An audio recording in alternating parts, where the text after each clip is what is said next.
বগুলা গ্রামে স্বপন নামে এক চাষি বাস করত। তার ছোট্ট জমিতে সে লঙ্কা চাষ করত। এতে সে বেশ লাভবানও হতো। কিন্তু এবছর লঙ্কার চাষ একদম ভালো হয়নি। তাই নিয়ে সে খুব চিন্তিত ছিল। তাই একদিন সে তার বউকে বলে, কি হয়েছেটা কি? বসে বসে কি চিন্তা করছো? কি আর চিন্তা করব, ঘরের ওপর অনেক দেনা, তারপর এবছর লঙ্কার চাষও ভালো হয়নি। কি যে করব কিছুই বুঝতে পারছি না গো। কি বলছোটা কি? প্রতি বছর আমাদের জমিতে তো সব থেকে বেশি লঙ্কা হয়, কিন্তু এবছর কি হলো গো? কিছুই বুঝতে পারছি না কি করে গাছগুলো এমন অবস্থা হলো। যা বাজারে বিক্রি হয় তাও হচ্ছে না। চিন্তা করো না গো, ভগবান সব ঠিক করে দেবে। আচ্ছা, তাই যেন হয়। যাই হোক, আমি মাঠ থেকে ঘুরে আসছি, দেখি গাছগুলোর কি অবস্থা। কি হে স্বপন, তোমার জমিতে এবার কি চাষ করেছো? এই লঙ্কা চাষ করছি রাজু ভাই, তবে লঙ্কাগুলো কেমন যেন নষ্ট হয়ে যাচ্ছে। কেন গো, এই গ্রামে তো তোমার জমিতেই ভালো লঙ্কা চাষ হয়। তা এই বছর কি হলো?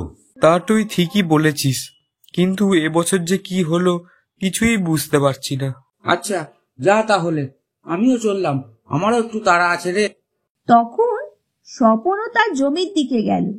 যেতে যেতে রাস্তার ধারে দেখে একটা পাখি ডানায় তিল লেগে রয়েছে। তখন স্বপন সেই পাখিটাকে যেই না সাহায্য করতে যাবে, অমনি সেই পাখিটা একটা পরীর রূপ ধারণ করে বলল, ধন্যবাদ চাষি, ধন্যবাদ। তোমার মনটা খুব ভালো, তাই তুমি আমাকে সাহায্য করেছো। তুমি কে? ভূত নাকি? আমি একটা পরী। আমি এক তান্ত্রিকের অভিশাপে পাখি হয়ে ঘুরছিলাম।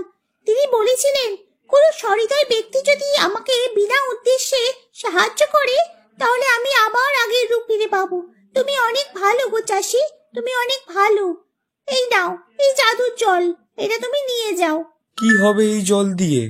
এই জল যদি তুমি জমিতে দাও, তাহলে খুব ভালো ফসল হবে, আর কোনো দিনও জমিতে ফসল শেষ হবে না। আমি এখন আসছি। তোমার যখন আমাকে দরকার লাগবে, আমার নাম দুবার মনে মনে স্মরণ করবে, আমি ঠিক চলে আসবো তোমার কাছে। পরী সেখান থেকে চলে যাওয়ার পর স্বপন সেখানে জলটা নিয়ে জমির দিকে চলে যায়। পরীর কথা মতো জমিতে সেই জাদুর জলটা ঢেলে দিল। পুরীর কথা মতন জলটা তো জমিতে ঢেলে দিলাম, দেখা যাক কালকে কি হয়। যাই, এবার বাড়ি যাই। স্বপন বাড়ি গিয়ে তার বউকে সব কথা বলে। বউ তো শুনে অবাক হয়ে যায়। পরের দিন সকালে স্বপন তার জমিতে এসে দেখে তার জমিতে ফসলগুলো খুব সতেজ হয়ে উঠেছে। আমার তো বিশ্বাসই হচ্ছে না, সত্যি সত্যি আমার ফসলগুলো এত সুন্দর হয়ে গেছে। সবই ওই জাদুর জলের কেরামতি। যাই, কিছু লঙ্কা নিয়ে গিয়ে বাজারে বিক্রি করে আসি। এই বলে স্বপন কিছু লঙ্কা নিয়ে বাজারে বিক্রি করতে গেল। লঙ্কা বিক্রি করে বেশ কিছু টাকা নিয়ে বাড়িতে আসে আর গিয়ে তার বউকে সব কথা বলে। বউ তো সব কথা শুনে খুব খুশি হলো।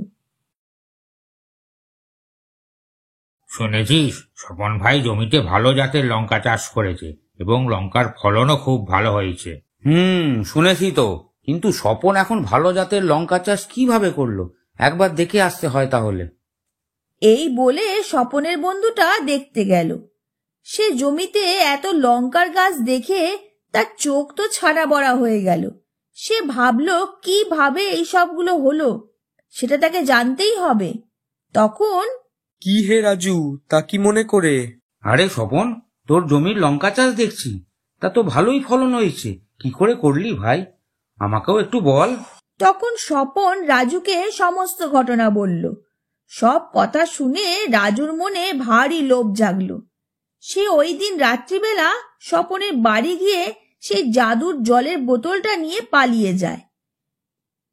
যাওয়ার বেলায় রাজুর মনে হয়, এই জলটা জমিতে না দিয়ে যদি আমি খেয়ে নিই, তাহলে আমি সুস্থ সবল ও তরতাজা হয়ে উঠব, আর আমার রোগ বালাই বলেও কিছু থাকবে না, আর আমি অনেক দিন পর্যন্ত কাজ করতে পারবো, করে অনেক অনেক টাকা রোজগার করব, আর আমি অনেক বড় লোক হয়ে যাব। এই বলে বোতলের জলটা রাজু খেয়ে নিল। খাওয়ার সঙ্গে সঙ্গে রাজু ছোট হয়ে গেল, আর সে কাঁদতে কাঁদতে বলল, হায় রে, এ কি হলো আমার? কি ভাবলাম আর কি হলো? এই জন্যেই সবাই বলে অতি লোভে তাঁতি নষ্ট।